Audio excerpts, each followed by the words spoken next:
بسم اللہ الرحمن الرحیم. سوال نمبر 86 والقسم الثالث من اقسام الشق من الاسناد.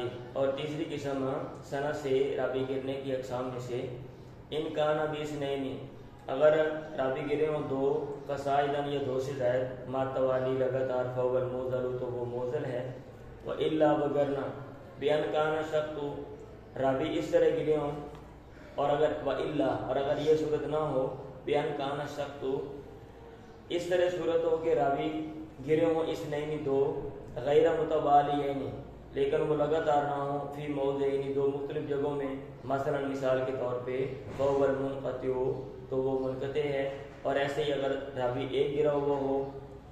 ٹھیک ہے، اب یہ کیا بات کر رہے ہیں؟ آپ کو میں نے پہلے بات سمجھائی تھی کہ حدیث جو مردود ہوتی ہے نا، جس کو رد کر دیا جاتا ہے، اس کی دو وجوہات ہیں. ایک وجہ تو یہ ہے کہ سند ٹوٹی ہوئی ہے، راوی گرا ہوا ہے، اور ایک وجہ یہ ہے کہ راوی کے اندر کوئی نہ کوئی خرابی ہے، کوئی نہ کوئی عیب ہے. اب اگر سند ٹوٹی ہوئی ہے، راوی گرا ہوا ہے، تو اس میں نے آپ کو بتایا تھا دو صورتیں، یا تو وہ جو راوی کا گرنا ہے وہ واضح ہوگا یا مخفی ہوگا، انقطاع جلی ہوگا یا انقطاع خفی ہوگا. خفی کی بات اب آگے علامہ ابن حجر کریں گے. اگر واضح ہے، واضح کا کیا مطلب ہے ابھی وہ آگے وضاحت کریں گے. اگر سقط واضح ہے، انقطاع واضح ہے، تو پھر اس میں چار صورتیں ہیں. وہ سند کے شروع سے راوی گرا ہوا ہوگا، یا آخر سے گرا ہوا ہوگا، یا درمیان سے گرا ہوا ہوگا.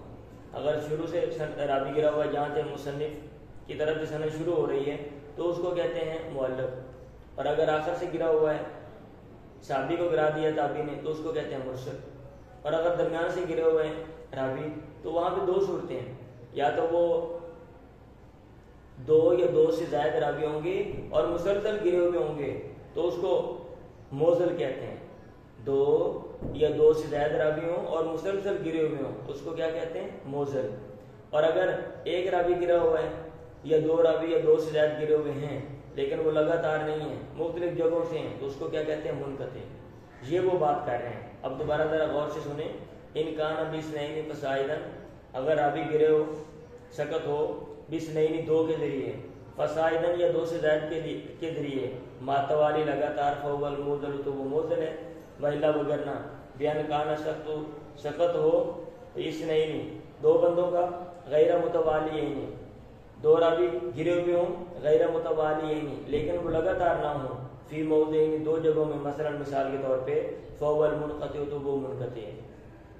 اب انہوں نے بات کر دی نا کہ دو راوی گرے ہوئے ہیں لیکن وہ مختلف جگہوں سے گرے ہوئے ہیں تو منقطع ہیں. کہتے ہیں ایسے اگر ایک راوی گرا ہوا ہو، وقضا اور اسی طرح ان سقط واحد، اگر ایک راوی گرا ہوا ہو فقط صرف، ایسے ہی اگر ایک راوی گرا ہوا ہو صرف، او اکثر من اثنین یا دو سے زائد ہوں، لیکن بشرط عدم التوالی لیکن وہاں پہ توالی نہ ہو، تواتر نہ ہو، مسلسل نہ ہو. ٹھیک ہے، تو وہ سب صورتیں منقطع میں آئیں گی. ایک راوی گرا ہوا حدیث منقطع، دو راوی گرے ہوئے لیکن وہاں پہ توالی نہیں ہے، تین راوی گرے ہوئے توالی لگاتار نہیں گرے ہوئے، تو وہ بھی منقطع. اب یہاں تک بات ختم ہوگی سقط جلی کی. ٹھیک ہے، کہتے ہیں ثم ان سقط من الاسنادی، پھر سند سے راوی کا گرنا، قد یکون واضحا کبھی وہ واضح ہوتا ہے، او یکون خفیا، میں اس کی وضاحت کرتا ہوں درمیان میں پھر بھی عبارت پڑھتا ہوں، یا وہ مخفی ہوتا ہے. اچھا بھی یہ واضح سقط کیسے ہوتے ہیں؟ سند تو دیکھیں نا، کوئی بھی آپ سند دیکھیں گے تو اس میں راوی مسلسل جو ہیں وہ ان فلان ان فلان ان فلان آ رہا ہے.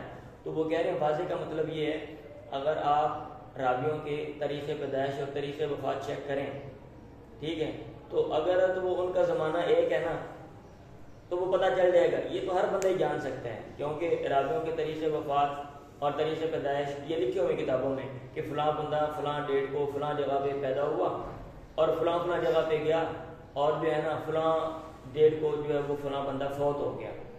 اب ایک سند میں ایک بندہ جو ہے وہ فوت ہو رہا ہے فرض کیا 1800 میں، اور دوسرا بندہ جو ہے وہ پیدا ہو رہا ہے 1805 میں. اب وہ 1805 والا اس سے حدیث بیان کر رہا ہے. اب جب آپ ڈیٹیں چیک کریں گے آپ کو تو چل جائے گا. یہ تو آپ بھی جان سکتے ہیں، کوئی بندہ بھی چیک کر سکتا ہے. اس کو کہتے ہیں سقط جلی، واضح سقط، انقطاع جلی. اور اس کو وہ کہہ رہے ہیں علامہ ابن حجر ثم ان سخت من الاسناد قد يكون واضحا، کبھی وہ واضح ہوتا ہے۔ اور خفی کا کیا مطلب ہے؟ خفی کا مطلب یہ ہے کہ وہ مخفی ہے، عام بندے کو پتہ نہیں چل سکتا، ہاں جو ماہرین ہیں ان کو پتہ چل سکتا ہے۔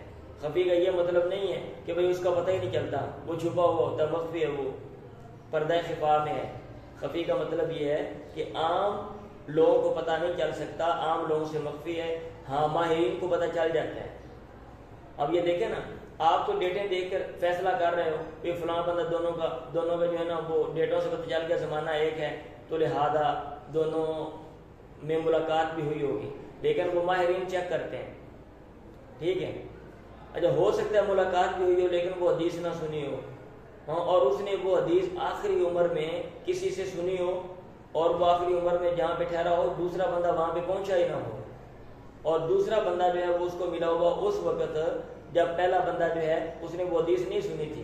اس چیز یہ ہے خفا کا مطلب، اور اس چیز کا جو پتہ ہے وہ صرف ماہر کو چلتا ہے، جو سندوں کا بہت زیادہ ماہر ہے، راویوں کے علم کا بہت زیادہ ماہر ہے، اس کو پتہ چلتا ہے۔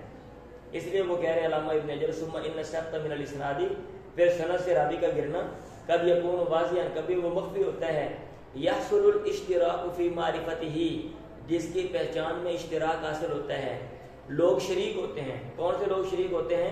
ماہرین اور غیر ماہرین شریک ہوتے ہیں۔ کیسے؟ کون راوی مثلا، جیسا کہ راوی کا ہونا مثال کے طور پہ لم یعاصر، اس نے زمانہ نہیں پایا، من اس بندے کا، روا عنہ جس سے اس نے حدیث بیان کی ہے۔ اب اس کا تو ہر بندے کو پتہ چل جاتا ہے جب آپ ڈیٹے چیک کریں گے۔ او یکون خفیا، یا وہ سقط مخفی ہوتا ہے، فلا یدرکہ، اس کو نہیں پا سکتے، اس کا ادراک نہیں کر سکتے، الا الائمۃ، مگر ایسے ائمہ، الحذاق جو ماہر ہیں، المطلعون علی طرق الحدیث، جو اطلاع رکھنے والے حدیث کی سندوں پہ، وإلی الاسانید، اور سندوں کی مخفی خرابیوں پہ۔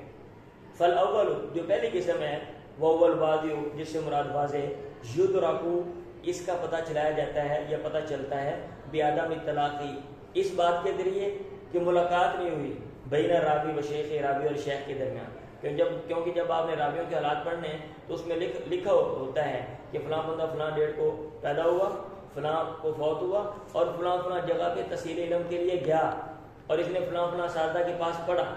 تو جب ایک بندہ ایک جگہ پہ گیا ہی نہیں اور دوسرا بندہ جو ہے وہ بھی نہیں گیا، ٹھیک ہے، اور وہ کہیں اکٹھے نہیں ہوئے، تو پھر یہ کیسے جو ہے نا اس نے اس سے وہ حدیث لے لی؟ تو یہ تو آرام سے پتہ چل جاتا ہے۔ کہتے ہیں فالاول وهو الواضح، پہلی قسم جو کہ واضح ہے، یدرک بعدم الطلاق، اس کا پتہ چلتا ہے کہ ملاقات نہیں ہوئی ہوتی، بین راوی و شیخی، راوی اور اس کے استاد کے درمیان، بکونہ ہی، اس طرح کہ لم یدرک اثرہ، اس نے اس کا زمانہ ہی نہیں پایا، او ادرکہ، یا زمانہ تو پایا ہے لیکن لم یجتمع، لیکن وہ جمع نہیں ہوئے۔ اب ایک بندہ بعد میں پیدا ہو رہا ہے، کوئی زمانہ نہیں پایا، ایک بندہ، دونوں ایک زمانے کے ہیں، لیکن بھائی صاحب وہ کسی ایسی جگہ پہ گئے نہیں ہیں جہاں پہ اکٹھے ہوئے ہوں۔ ایک بندہ مشرق میں رہتا ہے، دوسرا مغرب میں رہتا ہے، ایک شمال میں رہتا ہے، دوسرا جنوب میں رہتا ہے۔ وَلَيْسَتْ لَهُ مِنْهُ إِجَازَةٌ، اور نہ ہی ان کے درمیان کوئی تحریف وغیرہ ہوئی ہے، اور نہ اس کے لیے اس سے کوئی اجازت ہے، وَلَا وِجَادَةٌ، اور نہ ہی اجازہ ہے۔